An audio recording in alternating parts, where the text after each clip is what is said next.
All right, welcome to RealGM Radio Monday night monologue, talking about the Knicks taking a 3-1 lead in the series over the Celtics, and what didn't look good, an injury for Jayson Tatum.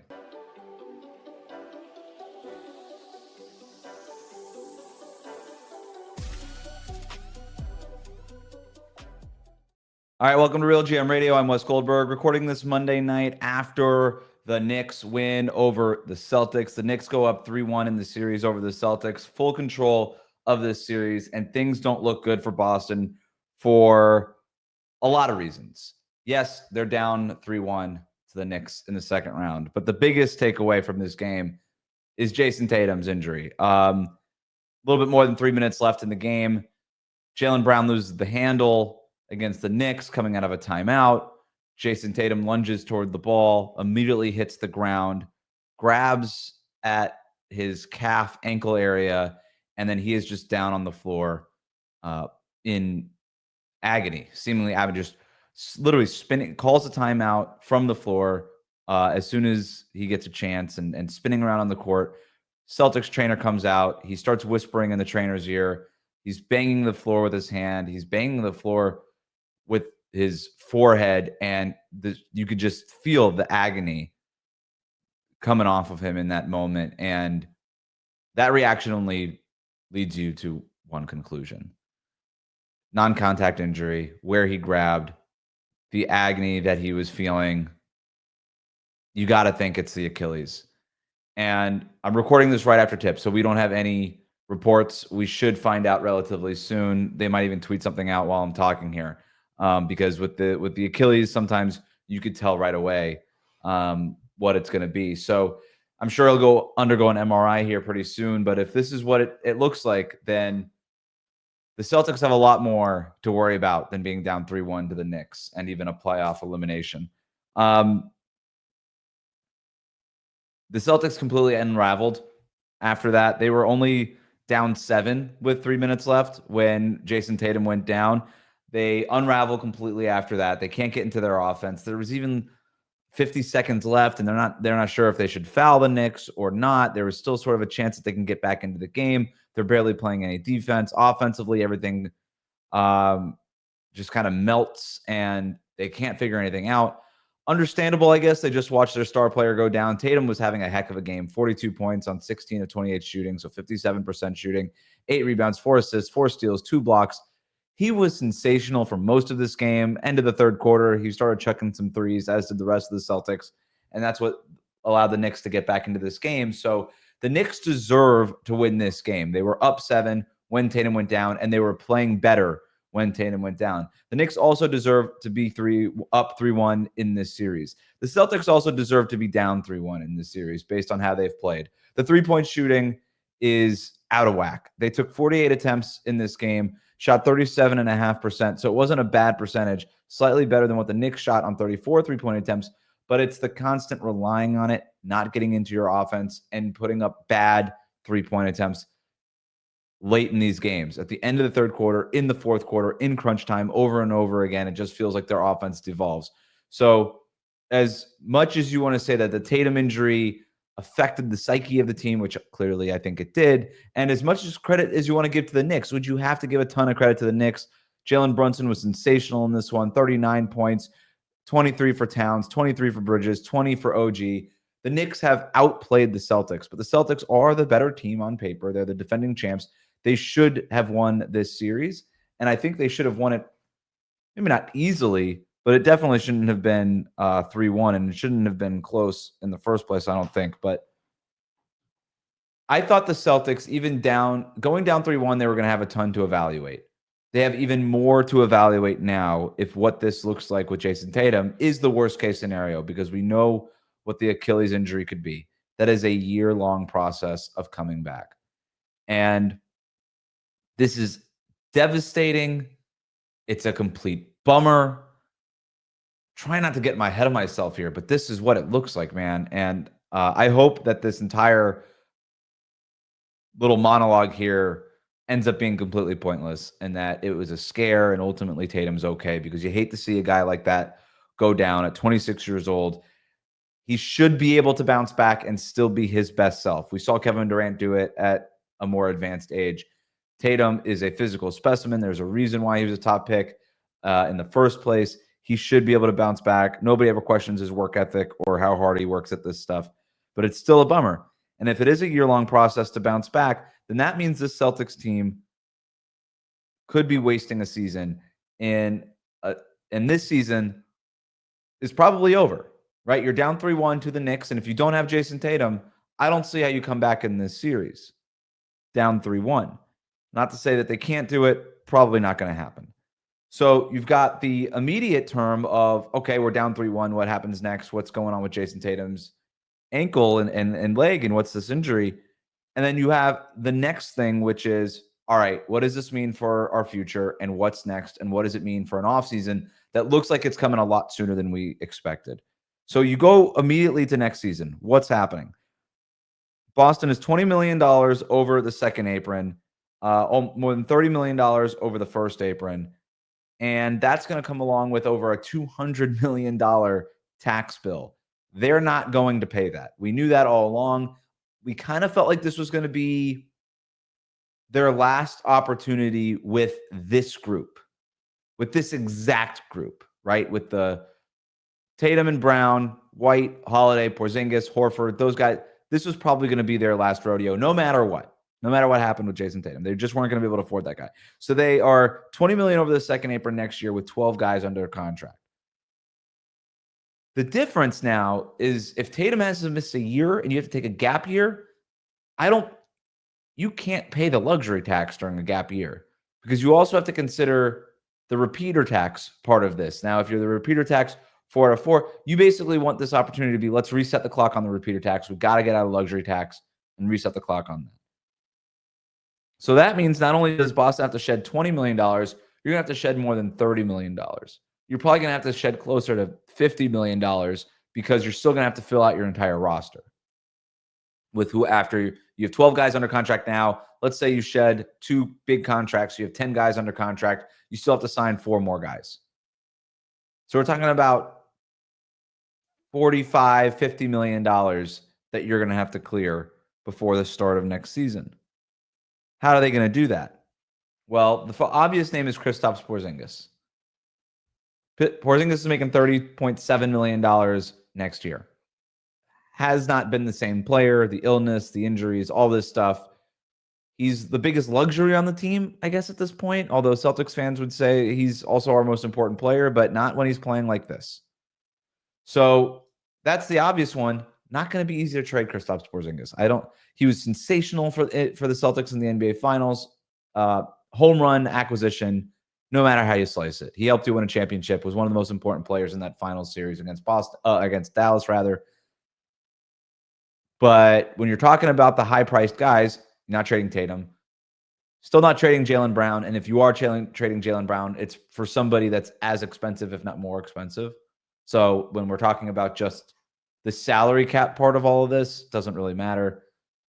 Derek White, can't trade him. $28 million. Awesome player. Still on the up and up. 30 years old. Do you know Derek White is older than Kristaps Porzingis? It's kind of crazy. Porzingis, obviously the age is, or the body is a much different thing there. White is healthy, super important to this team. You're trying to trade Porzingis. I don't know who trades for Porzingis. Who's taking him off your hands? It's probably going to cost you something. Probably going to cost you draft picks, some sort of sweetener. So you got to keep that in mind. That still doesn't get you necessarily where you need to go. Do you trade Peyton Pritchard? Do you try to move Sam Hauser at $10 million? I think that could definitely be a possibility. Or do you trade Drew Holiday? This is the kind of thing now that becomes more of a reality because, or something, at least certainly something that the Celtics have to think about. Because if you had Jayson Tatum, you could say, okay, we can get under the second apron, but we could still be a first apron team, and it's just not as expensive. If we just trade Porzingis, we can at least accomplish that. But without Tatum, and even if you trade Porzingis and don't take any money back, which again, I don't know how you're doing that. You got to assume something's going to be coming back in that deal. you're still going to be a luxury tax team in a year where you have no chance at competing for a championship if Tatum's going to be missing the entire year. If this is what we think it is in terms of the injury. So you probably have to trade Jrue Holiday too. And at 34 years old, going on 35, he's owed $32.4 million next year, $34.8 the year after that, and then $37.2 million when he's going to be 37 years old. I don't know who's taking Jrue Holiday without a sweetener. Maybe there's a team out there that's saying, hey, our championship window is open. We'll eat the money later. Cap's going up. No big deal. I could see that happening for sure. But those are the two guys that if you're Boston, now you have to start looking to trade. And that's a really tough spot to be in. Because when this team got together last year and they just tore through the regular season, tore through the playoffs, won the NBA Finals, we're like, wow, Celtics immediately enter next year as the automatic favorites. And they were. And they were. As of this morning, it was them and the Thunder as the prohibitive favorites. Despite the fact that they were down 2-1 to the Knicks playing in Madison Square Garden, they were still the favorites to come out of the East. That's how we think about this team. They have been that dominant for 2 years now. But this series went sideways. They have not played well. A lot of reasons. Their offense is a mess. Their defense was not as good as it needed to be. Joe Mazzulla feels like he's grappling with, do I stick with our identity? Do I make the playoff adjustments? He's not really figuring it out. Tom Thibodeau is out coaching him in this series. And now Jayson Tatum goes down. And all of a sudden, what looked like could be our first repeat champion since 2018, our first dynasty since those Warriors, suddenly looks like, oh my God, we might just come away with one championship for this group. Which is totally bizarre when you think about what this team was this time last year, how we were talking about this team, how we were talking about this team as recently as a couple of weeks ago.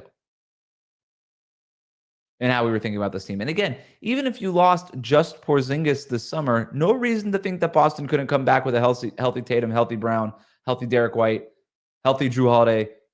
Maybe you bring back Horford on the cheap, whatever. No reason to think that this team couldn't be right back in the finals next year. And we were thinking about a team that could be in the NBA Finals 3 straight seasons. And now it looks like they're going to be eliminated in the second round by the Knicks. And then they're not going to have a chance to make the finals next year. So you go from a team that we figured would be in the finals for 3 straight years, or at least thought had a really good chance of doing that, to a team that made the finals last year, won the championship, and then that's it. So next year, if again, this is what it looks like with Jayson Tatum, the East is wide open. Wide open. This has huge ramifications on Giannis, who on Monday morning, ESPN's Shams Charania reported that Giannis is thinking about a future outside of Milwaukee.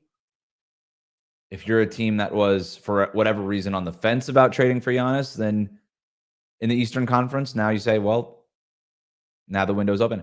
Or if you're a team like New York or Cleveland, a team that could have talked them, or Indiana, a team that could have talked themselves into making a dramatic move this offseason for Giannis or somebody else. Now you say we could afford to be a little bit more patient because the big bad Celtics aren't in front of us anymore, and the Eastern Conference is wide open, and we're as good as anybody, if not better than all of them. Dramatic effects on the Celtics, dramatic effects on the rest of the Eastern Conference, dramatic effects on Giannis, dramatic effects on any other star players who could get moved this summer. The East is wide open next year if this is what it looks like for Jayson Tatum. Unfortunately for the Celtics, it probably does not include them. Now, that said, the Celtics should be able to get right back to title contention if Jayson Tatum can make a full recovery and be back for the 2026-2027 season. Still have Jaylen Brown under contract. You'd still have Tatum under contract. Still have Derek White under contract. Probably have to move Porzingis. Even then, he'd be an unrestricted free agent, probably gone. Jrue Holiday, as we already discussed, TBD. Horford could be gone. I think you probably just let Horford go. I don't know. Unless it depends on the market. Can you get him for something cheaper? Perhaps. Do you start looking at the Sam Hauser things? Probably now. I don't know. You have to save money somehow if you're Boston. But if you can come back in 2026 with a healthy Tatum, Jaylen Brown, and Derek White as your top three, you'll have an opportunity then. Jayson Tatum will be 28. Jaylen Brown will be 30. Derek White will be a young 32. You'll have a point then to rebuild the roster around those guys. Could still have Peyton Pritchard that year. He's on an awesome contract. No reason to think that they wouldn't have him then. And you spend this next year finding that depth. Okay, maybe we got to lose Porzingis. Maybe we got to lose Holiday. Maybe we got to lose Hauser. Let's find the next guys. What do we have in Baylor Shireman? What do we have in Namus Keita? What do we have in Jordan Walsh? All these guys. Start doing that. Draft picks, potentially. I know you're going to have to lose some of those to potentially get off some of those contracts, but you've got to find depth. And you spend this next year doing that. You find depth. You find guys that work. You find guys who buy into Joe Mazzulla's system. Joe Mazzulla, you revamp things a little bit. Real tough moment for Boston. And what we thought was going to be a 2 or 3 year window to win a championship might have just slammed shut and ended up being a 1 year window for the Joe Mazzulla, Jayson Tatum Celtics, the way we knew them. But that's not to say that in a couple of years that they can't reopen that window and get back to where they were and where they thought they were going to be this June. So it's a tough loss. It's a tough injury. And again, I hope all of this is pointless and that tomorrow we get news that Jayson Tatum, it was an Achilles scare, but ultimately it's an ankle sprain or Achilles sprain or something, and he's not going to have to miss all of next season. But right now, and judged on Jayson Tatum's reaction, and NBA players know this stuff, it did not look great. And the Celtics have a lot more than being down 3-1 to the Knicks to worry about.